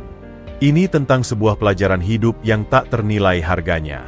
Tentang konsistensi, tentang kerendahan hati, dan tentang bagaimana kita tidak boleh pernah meremehkan siapapun." Dan untuk Lutfi, ini adalah pembuktian bahwa setiap nada kecil dalam simfoni kehidupan, jika dimainkan dengan konsisten dan penuh passion, pada akhirnya akan menciptakan melodi yang mengubah segalanya. Setelah pengumuman jumlah akhir 500 juta rupiah menggema di lobi bank, suasana justru tidak serta-merta menjadi riuh. Sebaliknya, hening yang lebih dalam menyelimuti ruangan itu. Semua orang, mulai dari nasabah hingga staf bank, seakan-akan masih mencerna realitas yang sulit dipercaya ini. Rina tetap terduduk di lantai, dikelilingi oleh tumpukan uang yang baru saja selesai dihitung. Air matanya kini mengalir deras, tidak lagi mampu dibendung. Setiap hela napasnya terdengar berat, seperti orang yang baru berlari maraton. 500 juta. Bisiknya terputus-putus. Selama ini, saya. Dia tidak mampu melanjutkan kalimatnya. Ingatannya melayang pada setiap Jumat sore selama setahun terakhir, ketika dengan sikap sinis ia melayani Lutfi yang hanya menyetor recehan puluhan hingga ratusan ribu rupiah. Surya, yang biasanya begitu percaya diri dan sedikit arogan, kini berdiri membungkuk di dekat pintu. Tangannya memegangi pinggang. Wajahnya menunduk dalam-dalam. Saya malu, gumamnya pada diri sendiri. Sangat malu. Bapak Hendra mendekati Lutfi dengan ekspresi yang kompleks, antara kagum, penyesalan, dan rasa hormat yang baru. Mas Lutfi, ucapnya dengan suara bergetar. Atas nama Bank Syariah Madani, saya menyampaikan permintaan maaf yang sebesar-besarnya. Kami telah gagal memberikan pelayanan yang semestinya. Lutfi menghela napas panjang. Bapak Hendra, sebenarnya saya tidak butuh permintaan maaf. Yang saya inginkan hanyalah pengertian, bahwa tidak ada nasabah yang boleh diremehkan, berapapun besar kecilnya setoran. Seorang nasabah Parubaya yang selama ini menjadi nasabah premium tiba-tiba bersuara, saya belajar sesuatu hari ini. Sesuatu yang tidak bisa dibeli dengan uang. Nasabah lain menimpali, benar. Selama ini kita terlalu sering menilai orang dari penampilan dan jumlah uangnya. Lutfi memandang sekeliling ruangan, menatap satu persatu wajah-wajah yang kini memandangnya dengan rasa kagum. Bukan salah bapak ibu semua, ujarnya. Kita memang hidup dalam dunia yang seringkali menilai sesuatu dari permukaan. Dia berjalan mendekati Rina yang masih terduduk lemas. Dengan sikap lembut, Lutfi mengulurkan tangannya. Mbak Rina, bangunlah. Tidak ada yang perlu disesali. Rina memandangi tangan yang diulurkan itu dengan air mata berlinang. Saya tidak pantas, semua yang saya katakan, semua hinaan saya. Sudah lama saya maafkan, jawab Lutfi dengan tulus. Justru, terima kasih. Karena setiap kali Mbak meremehkan saya, itu menjadi bahan bakar bagi saya untuk bekerja lebih keras. Rina akhirnya menerima tangan Lutfi dan bangkit. Dengan suara bergetar, ia berkata, saya berjanji, mulai hari ini, saya akan melayani setiap nasabah dengan sikap yang sama, tidak peduli berapapun uang yang mereka bawa. Surya mendekat dengan langkah berat. Saya juga, Mas. Tidak akan lagi saya nilai orang dari penampilannya. Bapak Hendra tiba-tiba teringat sesuatu. Mas Lutfi, tadi Anda bilang ini adalah setoran. Apakah Anda ingin menyimpan semua uang ini dalam rekening Anda? Semua orang menanti jawaban Lutfi dengan penuh antisipasi. Tidak, Pak. Jawab Lutfi membuat semua orang terkejut. Saya hanya ingin menunjukkan bahwa recehan bisa menjadi sesuatu yang besar. Uang ini akan saya gunakan untuk membangun studio musik profesional dan membantu anak-anak jalanan lain yang punya bakat musik. Sorak-sorai kembali memecah kesunyian. Kali ini, disertai dengan tepuk tangan yang meriah. Seorang wanita Parubaya yang biasanya hanya diam kini bersuara lantang. Ini baru pemuda yang patut diteladani. Sukses tidak membuatnya lupa diri. Lutfi tersenyum. Matanya berbin-binar. Semua ini berawal dari recehan-recehan yang saya tabung di bank ini. Dari sini saya belajar disiplin, konsistensi, dan kesabaran. Dia memandang Rina, Surya, dan semua staf bank yang hadir. Dan terima kasih untuk semua pelajaran berharga selama ini. Pelajaran yang tidak hanya tentang uang, tapi tentang nilai manusia, tentang konsistensi, tentang kerendahan hati, dan tentang bagaimana mimpi yang diperjuangkan dengan tekun pada akhirnya akan membuahkan hasil. Dan untuk semua yang hadir di bank sore itu, mereka menyaksikan langsung bagaimana sebuah simfoni kesuksesan dimainkan. Nada demi nada, recehan demi recehan, hingga akhirnya membentuk harmonisasi yang sempurna. Setelah tepuk tangan dan sorak-sorai mereda, suasana di lobi bank berubah menjadi semacam ruang pengakuan yang penuh dengan emosi. Rina masih berdiri dengan wajah basah oleh air mata, tetapi kini ada ketenangan dalam matanya, seperti seseorang yang baru saja dibebaskan dari beban berat. "Mas Lutfi," Rina memulai dengan suara yang masih bergetar, tapi jelas terdengar oleh semua yang hadir. "Saya ingin semua orang di sini tahu kebenarannya." Dia menarik napas dalam-dalam. "Selama ini, sayalah yang paling sering merendahkan dan menghina Mas Lutfi. Setiap kali beliau datang, saya selalu membuat komentar sinis, baik di belakang maupun kadang langsung ke wajahnya." Dia menunduk sebentar, mengumpulkan keberanian, lalu melanjutkan. "Saya bilang uang recehannya tidak signifikan. Saya sebut dia pengamen miskin yang tidak punya masa depan. Bahkan saya yang menyebarkan gosip tidak benar tentang dia dan Sari." Suasana kembali hening. Semua mata tertuju pada Rina yang kini dengan berani mengakui kesalahannya. "Saya melakukan semua itu karena saya iri," Rina melanjutkan, suaranya semakin lirih. "Setiap kali melihat Mas Lutfi datang dengan konsisten, dengan mimpi yang jelas di matanya, saya jadi teringat pada diri saya sendiri yang dulu. Saya dulu juga punya mimpi besar, tapi saya menyerah pada realita. Dan melihat seseorang yang tetap berpegang pada mimpinya, meski dalam kondisi sulit, itu menyakitkan bagi saya." Lutfi mendekati Rina. Wajahnya penuh dengan pengertian. "Mbak Rina, tidak ada yang perlu disesali. Terkadang kita memang butuh pengingat untuk tidak melupakan mimpi kita." Tapi Rina menggeleng. "Tidak, saya harus mengakui semua ini. Supaya semua orang tahu, dan supaya saya sendiri tidak lupa betapa kelirunya saya."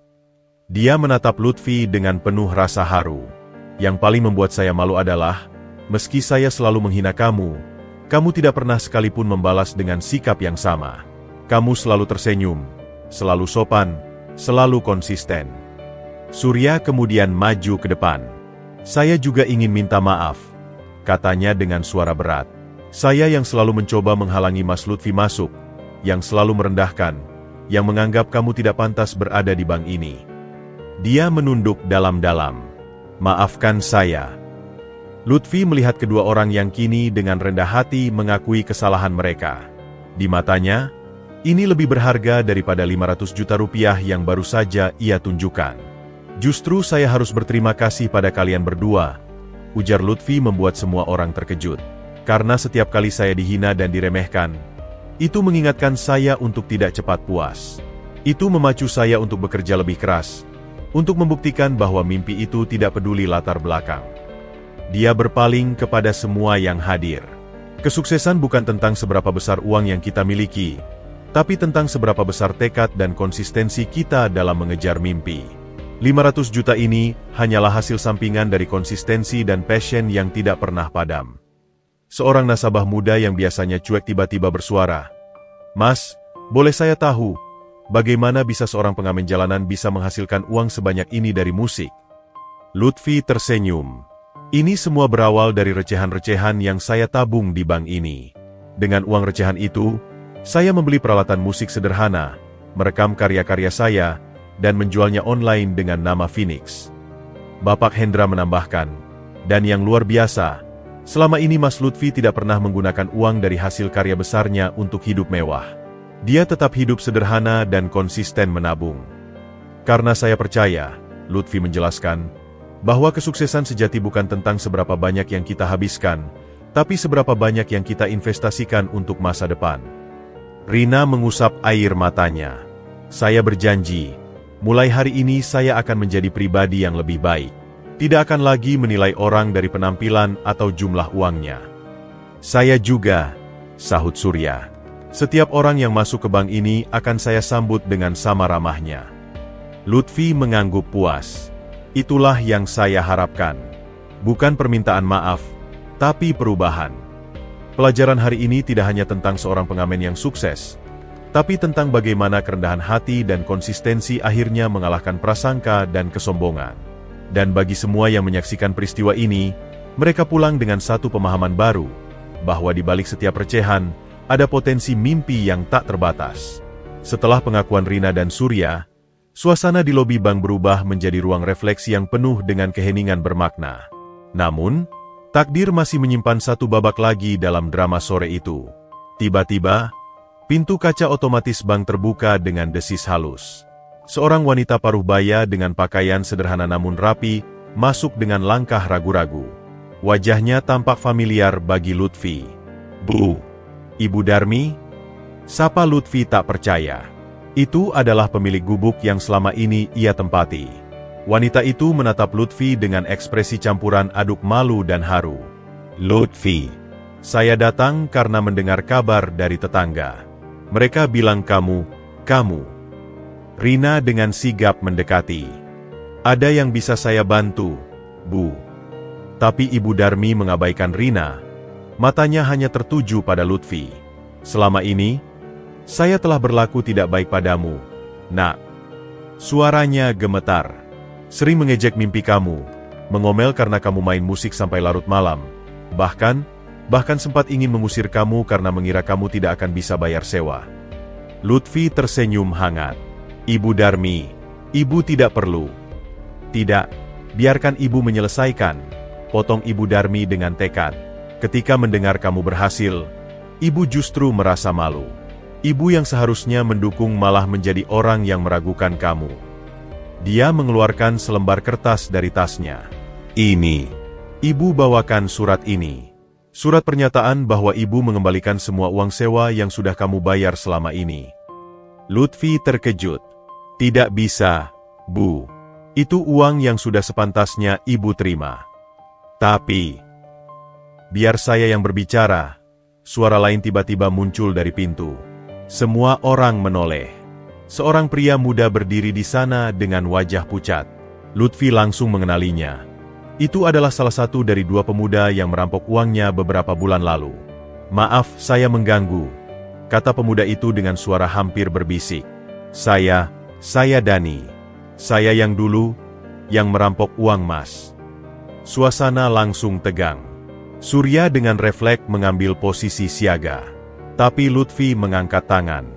"Biarkan dia berbicara."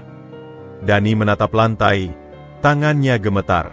"Sejak kejadian itu, hidup saya berubah. Saya dan teman saya tidak bisa tidur, terus dibayangi rasa bersalah." Dia mengeluarkan sebuah amplop dari saku.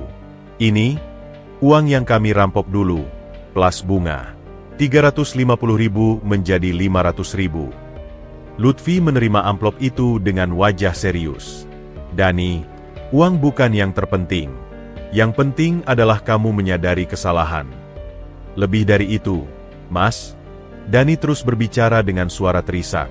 "Setelah merampok uang Mas, saya dan teman saya memutuskan berhenti dari kehidupan kriminal. Kami sekarang kerja serabutan, dan kami menabung sedikit-sedikit untuk mengembalikan uang ini."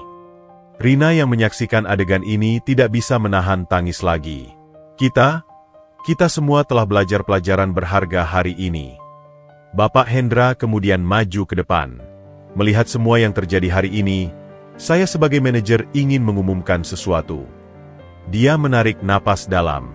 "Mulai hari ini, Bank Syariah Madani akan membuka program khusus untuk nasabah mikro. Tidak ada lagi setoran minimum, dan kita akan melayani dengan sikap yang sama kepada semua nasabah, tanpa memandang besar kecilnya setoran." Tepuk tangan meriah membahana di seluruh lobi bank. Lutfi memandangi sekelilingnya. Ibu Darmi yang telah memberinya tempat tinggal meski dengan segala kekurangan, Dani yang telah bertobat, Rina dan Surya yang telah belajar untuk tidak lagi menghakimi, dan semua nasabah yang menyaksikan transformasi ini. "Inilah yang sebenarnya saya harapkan," ucap Lutfi dengan suara penuh perasaan. "Bukan pengakuan atas kesuksesan saya, tapi perubahan dalam cara kita memandang satu sama lain." Dia mendekati Dani dan meletakkan tangan di pundak pemuda itu. "Uang ini tidak usah kamu kembalikan. Anggap saja sebagai modal untuk memulai usaha yang halal." "Tapi, Mas..." "Tidak ada tapi," sahut Lutfi. "Kesempatan untuk melihat seseorang berubah menjadi lebih baik lebih berharga daripada uang berapapun." Ibu Darmi pun mendekat. "Lutfi, kalau kamu mau, gubuk itu akan Ibu biarkan kamu tempati gratis. Sebagai permintaan maaf Ibu." Lutfi tersenyum. "Terima kasih, Bu. Tapi saya sudah punya rencana lain." Gubuk itu bisa ibu gunakan untuk anak-anak lain yang butuh tempat untuk mengembangkan bakat mereka. Sore itu, bank bukan lagi sekadar tempat transaksi keuangan. Ia telah berubah menjadi tempat pertobatan, pembelajaran, dan rekonsiliasi. Setiap orang yang hadir pulang dengan hati yang lebih ringan dan pelajaran yang akan mereka kenang seumur hidup. Dan untuk Lutfi, ini adalah kemenangan terbesarnya. Bukan karena berhasil menunjukkan kekayaannya, tapi karena berhasil menyentuh hati dan mengubah perspektif orang-orang di sekitarnya. 6 bulan telah berlalu sejak kejadian dramatis di Bank Syariah Madani. Musim hujan kembali tiba, namun kali ini membawa berkah yang berbeda. Di sebuah ruang kerja modern di lantai 15 gedung perkantoran di Sudirman, Sari sedang mempersiapkan presentasi penting ketika teleponnya berdering. Halo, dengan Sari. Mbak Sari, ini Lutfi. Ada waktu untuk ketemu? Ada yang ingin saya diskusikan. Suara Lutfi di seberang telepon terdengar berbeda, lebih percaya diri, namun tetap hangat seperti biasa. Lutfi, tentu saja. Kamu di mana? Saya bisa ketemu setelah jam kerja. Sebenarnya, ujar Lutfi, saya sedang di lobi gedung BAK. Kalau tidak keberatan, bisa ketemu sekarang. Sari terkejut. Sekarang? Tapi saya sedang kerja. Sudah saya koordinasi dengan atasan BAK. Ini urusan bisnis. Setengah jam kemudian, mereka duduk di ruang meeting yang elegan dengan pemandangan kota Jakarta yang memukau. Sari memperhatikan penampilan Lutfi yang kini jauh berbeda. Pakaiannya sederhana namun rapi, dan yang paling mencolok adalah aura percaya diri yang memancar dari dirinya. Lutfi, ada apa sebenarnya? Kamu terlihat sangat serius. Lutfi mengeluarkan tablet dari tas kerjanya. Mbak Sari, selama setahun terakhir, Mbak adalah satu-satunya orang di bank yang tidak pernah merendahkan saya. Bahkan ketika semua orang menertawakan mimpi saya, Mbak tetap memberikan dukungan. Sari tersenyum. Itu karena saya bisa melihat ada sesuatu yang spesial dalam dirimu. Nah, sekarang saatnya saya membalas kebaikan Mbak. Lutfi menyalakan tabletnya. Seperti yang Mbak tahu, dengan kontrak dari Platinum Records dan beberapa label lainnya, saya akhirnya bisa mendirikan studio musik sendiri. Sari mengangguk antusias. Saya dengar kabarnya. Kamu berhasil merekrut beberapa musisi jalanan yang berbakat. Betul. Tapi ada masalah. Lutfi menghela napas. Saya butuh seseorang yang bisa mengatur sisi bisnisnya. Saya tahu musik, tapi tidak tahu banyak tentang manajemen keuangan dan negosiasi kontrak. Mata Sari mulai berbinar, seolah sudah menebak arah pembicaraan ini. Bahkan bekerja di bidang fintech sekarang, dengan pengalaman sebelumnya di perbankan, plus jiwa entrepreneurship yang saya lihat sendiri. Lutfi menatap Sari langsung. Saya ingin menawarkan posisi sebagai business manager di Phoenix Records dengan gaji 2 kali lipat dari yang Mbak dapatkan sekarang. Sari terdiam, memproses tawaran yang sama sekali tidak ia duga. Tunggu, katanya akhirnya. Kamu serius? Tapi, perusahaan ini.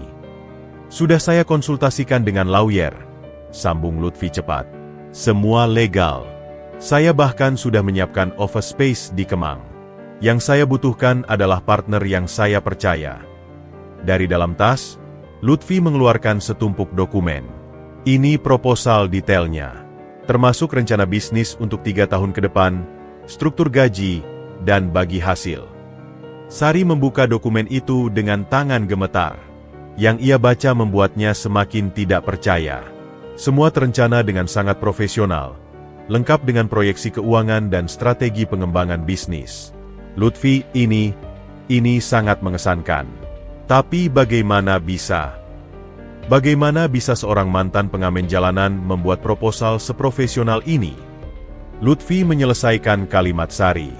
Jawabannya ada di halaman terakhir. Sari membalik halaman dan menemukan fotokopi ijazah sarjana ekonomi dari universitas ternama dengan nama Lutfi Arifin. Kamu lulusan universitas. Sari hampir tidak bisa mempercayainya. Lutfi mengangguk. Saya lulus dengan cum laude, Mbak. Tapi setelah lulus, saya memilih jalan yang berbeda. Saya ingin membuktikan bahwa kesuksesan tidak selalu harus melalui jalur konvensional. Selama ini, Sengaja saya tidak memberitahu siapa-siapa karena ingin diuji oleh kehidupan nyata. Sekarang Sari memahami semuanya. Konsistensi Lutfi, kedisiplinannya, caranya menganalisis sistem perbankan, semua masuk akal sekarang. Jadi selama ini saya sengaja memilih menjadi pengamen untuk belajar langsung dari kehidupan, sambil mengumpulkan modal untuk merealisasikan mimpi saya yang sebenarnya, membangun label rekaman yang memberdayakan musisi jalanan. Sari memandangi Lutfi dengan perasaan baru. Bukan lagi rasa kasihan atau kekaguman biasa, tapi rasa hormat yang mendalam. Dan kamu ingin saya menjadi bagian dari mimpi ini? Lebih dari itu, jawab Lutfi. Saya ingin Mbak menjadi partner dalam membangun ini semua. 51% saham tetap saya pegang, tapi 49% untuk Mbak. Sari menutup mata sejenak, mencerna semua penawaran ini. Ini terlalu besar, Lutfi. Saya tidak pantas. Justru sebaliknya, tukas Lutfi. Di saat semua orang merendahkan saya, Mbak adalah satu-satunya yang melihat potensi dalam diri saya. Itu yang tidak bisa dinilai dengan uang. Dia berdiri dan mengulurkan tangannya. Jadi, apa Mbak Sari bersedia bergabung dengan Phoenix Records sebagai business manager dan partner? Air mata kebahagiaan mulai menggenang di mata Sari. Tentu saja. Dengan senang hati. Mereka berpelukan hangat. Dua partner yang dipersatukan oleh keyakinan dan saling percaya. Omong-omong, kata Lutfi sambil duduk kembali. Besok ada meeting dengan investor. Saya sudah janji mereka akan bertemu dengan business manager yang brilian. Sari tertawa gembira. Kamu benar-benar sudah mempersiapkan semuanya. Ya. Seperti biasa, jawab Lutfi sambil tersenyum. Konsistensi dan persiapan matang adalah kunci segala kesuksesan. Kebenaran akhirnya terungkap. Bukan hanya tentang latar belakang pendidikan Lutfi yang selama ini disembunyikan, tapi tentang visinya yang jauh ke depan.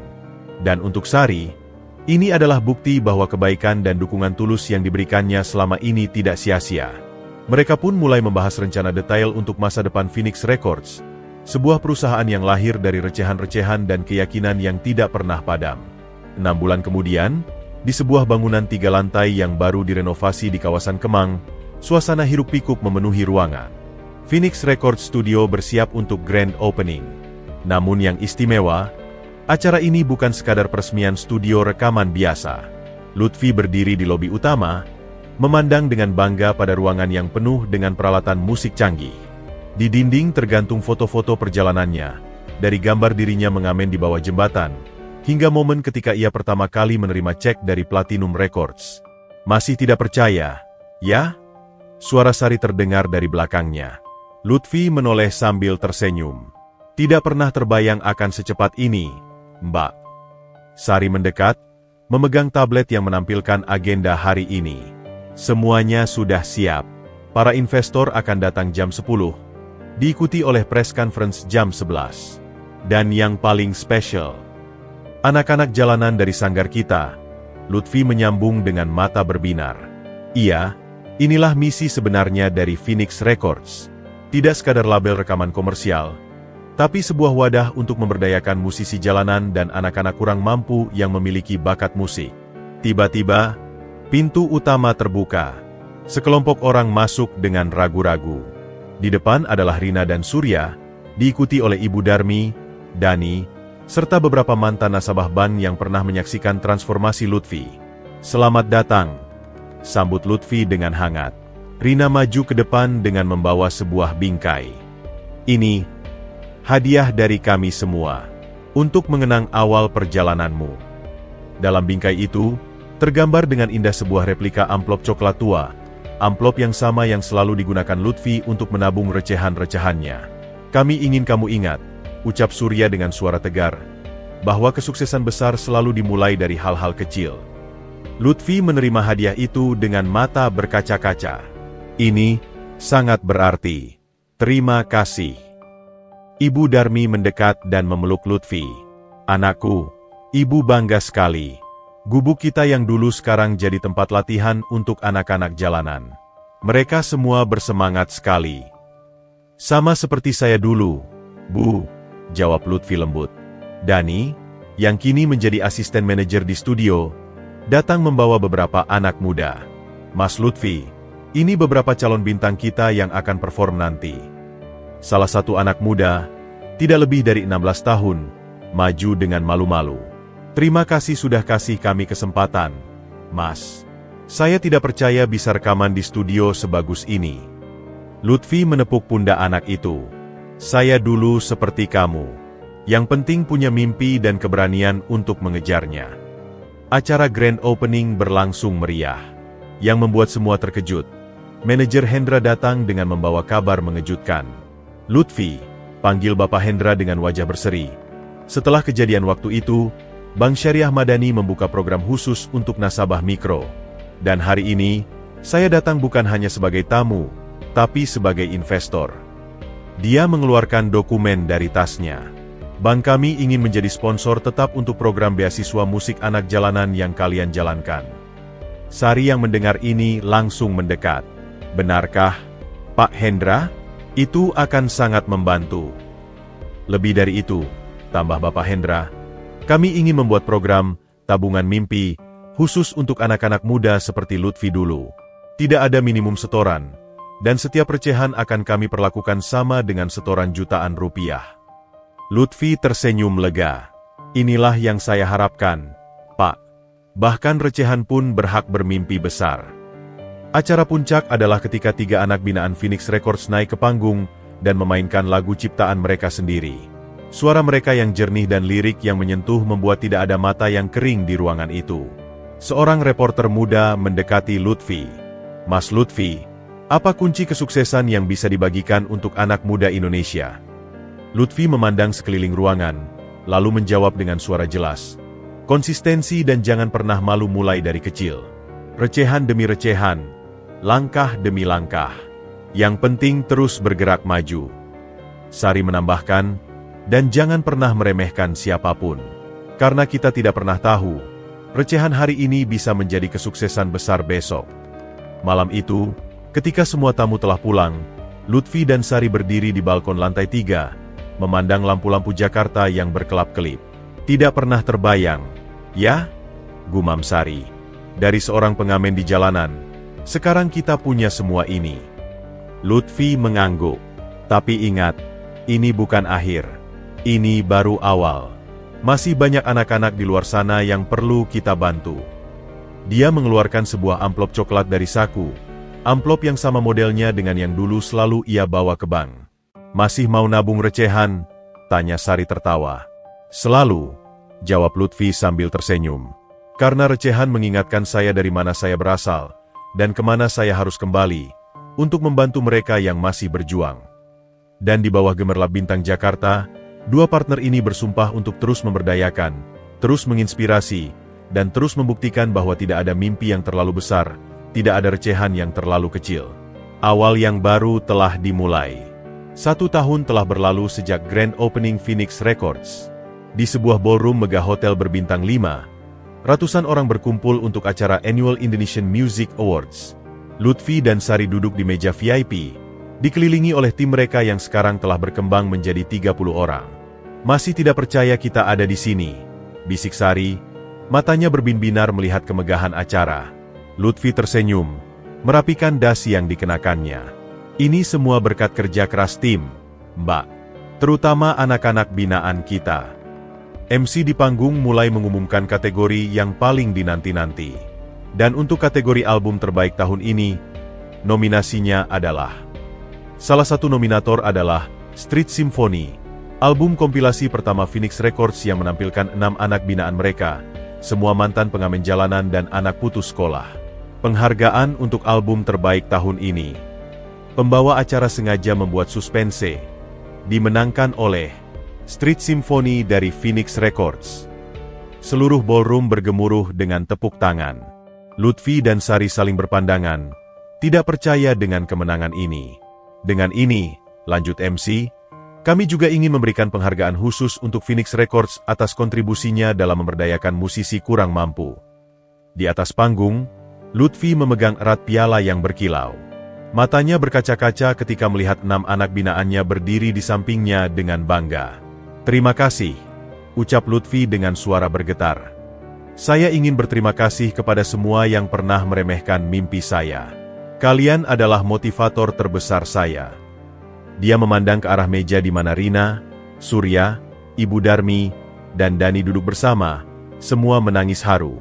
Kepada anak-anak muda di luar sana yang masih berjuang, lanjut Lutfi, percayalah bahwa tidak ada mimpi yang terlalu tinggi. Recehan pertama yang saya tabung dulu, hanya Rp50.000. Lihatlah sekarang, recehan itu telah menjadi pemberdayaan bagi banyak orang. Sorry mengambil mikrofon. Dan khusus untuk para wanita di industri musik, jangan biarkan siapapun meragukan kemampuan kalian. Saya dulu hanya teller ban yang dianggap tidak profesional, karena memperlakukan semua nasabah dengan sama. Acara berlanjut dengan penampilan spesial dari anak-anak binaan Phoenix Records. Saat mereka menyanyikan lagu Simfoni Recehan, lagu yang terinspirasi perjalanan Lutfi, tidak ada yang bisa menahan air mata.